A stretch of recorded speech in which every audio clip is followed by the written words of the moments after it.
qualquer um desses circuitos já na forma para ser montado e usado, isso custa para nós alguns minutos na RPKF. Com certeza, com certeza. Isso é muito fácil de fazer. Eu estou querendo desenvolver para algum dos próximos semestres uma disciplina de análise experimental de projetos. Então nós vamos precisar. Podemos, inclusive, convencer assim, eu tenho 6, 7 bancadas, eu quero instrumentar essas bancadas, para nós montar pré-amplificador de extensômetro, as coisas é muito fácil. Pode procurar com toda certeza fácil, dentro de pouquinho tempo, inclusive. Né? Bom, começando a satisfazer alguma curiosidade que eu acho que não foi satisfeita no texto aqui.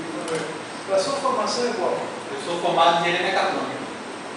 Você formou em engenharia mecatrônica mesmo, tá? Então, perfeito, né? Porque, inclusive, está completamente dentro aqui da... Está bem, assim, pega as 3 vertentes da mecatrônica. Destaco a utilidade do trabalho, o interesse que traz um trabalho desse, onde se você montou o equipamento, é um equipamento de grande utilidade, a utilização dele é imediata, pode ser demonstrada agora. Então, a atratividade disso do trabalho é enorme. Então, totalmente de parabéns por isso aí. Agora, passando assim para não consumir muito tempo, quanto à parte formal, as minhas observações são apenas sobre a parte formal. Quanto ao nível do trabalho, totalmente de parabéns. Mas na parte formal, na parte de escrita, aí não é uma particularidade sua, a gente nota isso aqui, praticamente todo o trabalho que a gente pega aqui dentro, né? O texto deu trabalho. Deu trabalho, eu vou te passar a versão que eu fiz aqui, mas não teve uma página que eu não fizesse umas, sei lá, umas 10 correções, alguma coisa assim. Não teve uma. São assim, períodos que você termina sempre e começa o outro com letra maiúscula. Né? Então, na parte de escrita em português, teria muita coisa assim para ser vista. Além das questões de estilo, que se vale para os que estão escrevendo aí, né?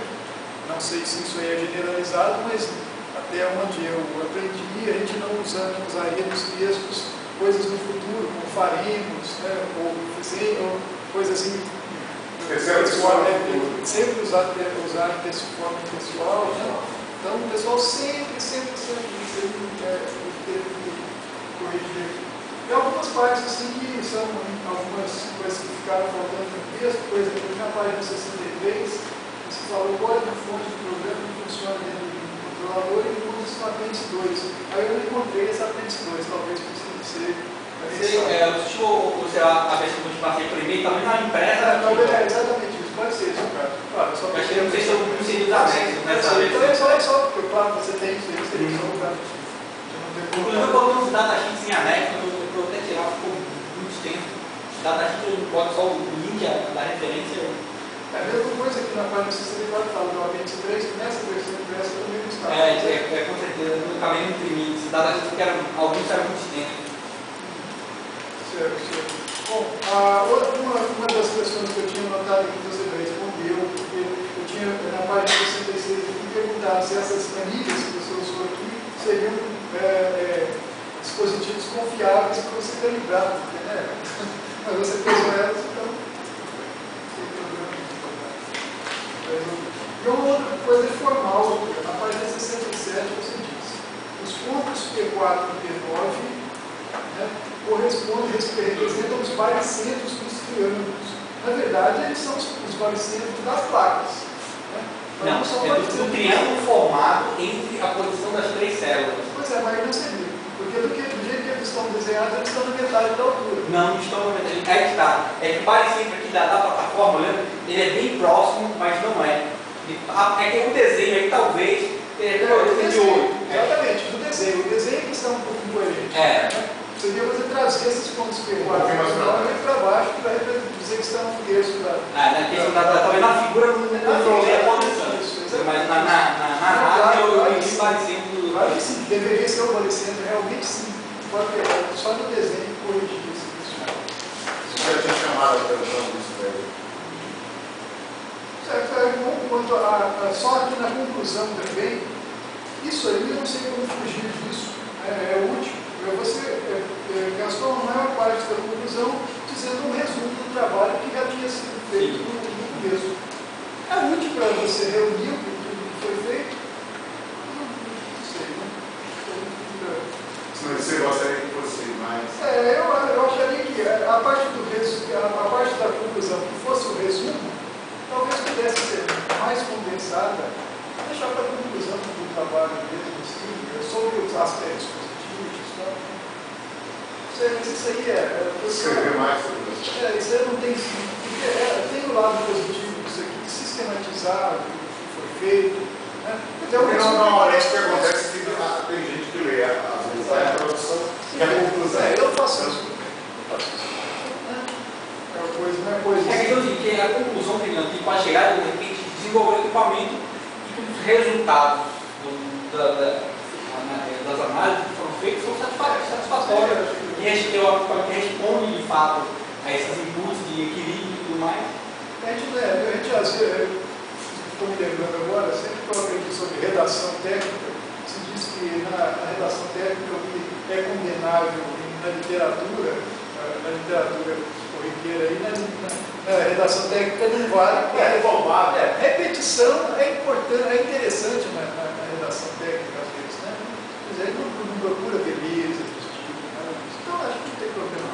Agora, seria interessante, do ponto de vista formal também, é costume nas dissertações, existe um capítulo, que seria o capítulo 4, nas sugestões para trabalhos futuros. Posterior. Então, Desdobramentos do seu trabalho. O trabalho futuro, assim, não sei, o professor quando lá a questão de para o equipamento vai gerar, acho que, um número muito grande de trabalho futuro. Exatamente. Talvez essa questão que ele abordou agora, de eu medir o momento, não só as forças, mas os momentos, talvez, implementar uma plataforma, mas que meça momentos e tudo mais. Pode inserir isso daí antes da conclusão. Só deixar essas sugestões, você relacionar alguns. Depois da conclusão. Algumas dessas sugestões aqui. E no mais uma vez, deixar meus parabéns aqui e aproveitar a oferta do professor do Vou procurar dentro do professor que agradeço o convite. Bom, as minhas perguntas, todas elas já foram feitas.